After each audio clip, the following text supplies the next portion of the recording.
આગળ વાત કરીશું એક મહત્વના સમાચાર વિશે। મહત્વના સમાચાર મળી રહ્યા છે તો ગોધરાના બામરોલી રોડ પર પ્રાથમિક સુવિધાનો અભાવ જોવા મળી રહ્યો છે। ગોધરાથી આ મહત્વના સમાચાર। બામરોલી રોડ પર પ્રાથમિક સુવિધાઓ જ નથી।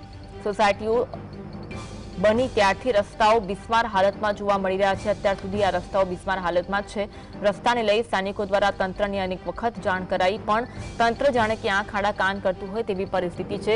ગુજરાત સ્થાપના દિનની ઉજવણીના ભાગરૂપે મુખ્ય રસ્તાઓ રાતોરાત ચકાચક કરી દેવાયા છે। અત્યાર સુધી સ્થાનિકોએ રજૂઆત કરી કોઈ જ તેમનું નિરાકરણ આવ્યું નહીં, પરંતુ હવે જ્યારે સ્થાપના દિવસની ઉજવણી થવાની છે, રસ્તાઓ ચકાચક કરી દેવાયા છે। સોસાયટીઓ બની ત્યારથી રસ્તાઓ બિસ્માર હાલતમાં હતા। સોસાયટીના રહીશો અનેક વખત રજૂઆતો કરીને થાક્યા, પરંતુ તંત્ર જાણે કે આંખના કાન કરતું હોય તેવું જોવા મળતું હતું।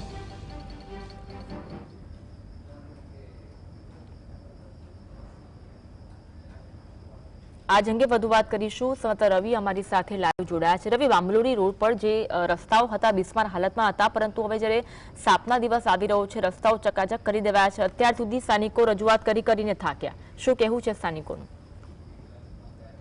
ચોક્કસથી જણાવી દઉં, જે રીતે ભાજપ દ્વારા વિકાસની મોટી વાતો કરવામાં આવે છે, પરંતુ ગોધરા શહેરના ઘણા ખરા એવા અંતરિયાળ વિસ્તાર છે કે જ્યાં હજુ પણ રસ્તાની સુવિધા નથી, પ્રાથમિક સુવિધાનો અભાવ જોવા મળે છે। ખાસ કરીને રાજ્યના મુખ્યમંત્રી ગુજરાત સ્થાપના દિનને લઈને ગોધરા ખાતે આવવાના છે, ત્યારે તંત્ર દ્વારા જે મુખ્ય માર્ગો છે તે ચકચકાટ કરી દેવામાં આવ્યા છે અને તમામ પ્રકારની જે તંત્ર દ્વારા જે તૈયારીઓ કરવામાં આવી છે, પરંતુ કાર્યક્રમ સ્થળથી માત્ર 1 કિલોમીટરનો જે વિસ્તાર છે ત્યાં તમામ રસ્તાઓ ખખડધજ હાલતમાં છે, કાચા છે। હજુ સુધી આઝાદીના આટલા વર્ષો વીત્યા છતાં પણ કાચા રસ્તા છે, નવા રસ્તા બન્યા નથી, કોઈ પણ પ્રકારના પાકા રસ્તા નથી। લોકોને ભારે હાલાકી પડી રહી છે। સ્થાનિક લોકો મારી સાથે જોડાયેલા છે। કેટલી તકલીફ પડી? અરે ઘણી બધી। પાણીની કોઈ વ્યવસ્થા નથી, રોડની વ્યવસ્થા નથી, કશું ગટર લાઈન નથી, કશું નહીં। તંત્ર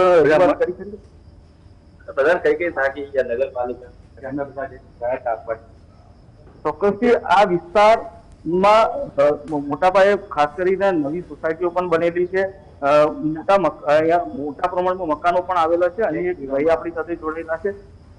શું કહેશો? કેટલાક સમયથી ગોધરા નગરપાલિકા દ્વારા 7 પંચાયતોના મર્જ કરે છે, છતાં પણ રોડ, રસ્તા, પાણીની કોઈ સુવિધા નથી। રહીશો દ્વારા જતો ટેક્સ આપવામાં આવે છે, કોઈ પણ જાતની સુવિધા નથી, પાણીની કોઈ વ્યવસ્થા નહીં, ગટર લાઈન કોઈ નથી। અમારી કેટલી પણ બહેનો છે, ગાડીઓ લઈ જાય છે, કેટલી વાર અટકાયા છે, પડ્યા છે, ઘણી વાર નુકસાન થયું છે, પણ સરકાર દ્વારા કે અહીંના સ્થાનિક ધારાસભ્ય કે સાંસદ દ્વારા કે કોઈ પણ પંચાયત દ્વારા કોઈ સુવિધા નથી। લાઇટ પણ નથી, અત્યારે નળ પણ નથી, પાણીની ટાંકી પણ નથી। એટલી બધી હાલાકીને રોડ ચોમાસામાં તો ઢીચણ સુધીનું પાણી ભરાઈ જાય છે અને બહેનોને તકલીફ પડે છે આવવા જવામાં। અહીંયા આ સોસાયટીમાં ડોક્ટરો, એન્જિનિયરો, શિક્ષકો, સારા લોકોની ભરતી છે। 185 મકાન છે, 185 મકાનમાંથી બધા લોકો ટેક્સ પર, 1 પણ રૂપિયાની સુવિધા છે નહીં। સરકારને અમે ઘણી વાર રજૂઆત કરી, ધારાસભ્યને રજૂઆત કરી, પણ કોઈ પ્રકારનું અમને પરિણામ મળતું નથી। હાલની અંદર ગોધરા 1 મે જે ગુજરાત સ્થાપના દિન ઉજવાઈ રહ્યો છે, અહીંયા 500 મીટર જેટલો દૂર છે અને ત્યાં રોડ રસ્તા બધું થઈ ગયું છે અને ત્યાંથી નજીક છે સોસાયટી, છતાં પણ અમારે ત્યાં કોઈ પણ પ્રકારની સુવિધા છે નહીં। જેથી અમે સરકારને, બહેનો ભાઈઓ ભેગા થઈને સોસાયટીના રહીશો વતીથી રજૂઆત કરીએ છીએ કે અમને તાત્કાલિક રોડની સુવિધાની વ્યવસ્થા કરી આપે। ચોક્કસથી સુવિધાઓને લઈને સ્થાનિકોમાં રોષ જોવા મળી રહ્યો છે। બધી ભાઈ આપણી સાથે કેટલી તકલીફ પડી? હા, અને 2017થી મકાન લીધું છે। અત્યાર સુધી આ વિસ્તારની અંદર રસ્તા, પાણી, લાઇટ કોઈ જાતની સુવિધા નથી। સરકારને અમે પહેલી વાર રજૂઆત કરી, અમે રૂબરૂ પર્સનલ પણ મળ્યા છે, તેમ છતાં કોઈ સુવિધા મળી નથી। તમારી શું માંગ છે? અમારી તાત્કાલિક માંગણી એ છે કે રસ્તા, પાણીની સુવિધા અમને કરી આપે। અત્યારે અહીંયા 1 મેની ઉજવણી થવા જઈ રહી છે ગોધરા ખાતે, જી રવિ, તો અમને ત્યાં એ વિસ્તારમાં સુવિધા મળે, એ સુવિધા ત્યાં મળી જાય તો બહુ સારું।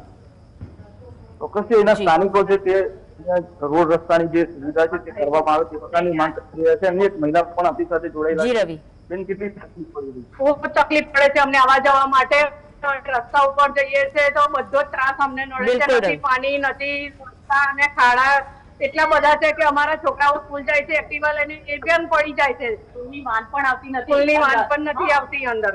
ચોક્કસથી અહીંયા જે વિદ્યાર્થીઓ આ વિસ્તારમાં સ્કૂલે જતા હોય છે તેઓ પણ ક્યાંક ને ક્યાંક પડી જતા હોય છે, ત્યારે અહીંના સ્થાનિક લોકો છે તે રસ્તાની માંગ કરી રહ્યા છે। જી, આભાર રવિ જોડાવા માટે અને માહિતી આપવા માટે।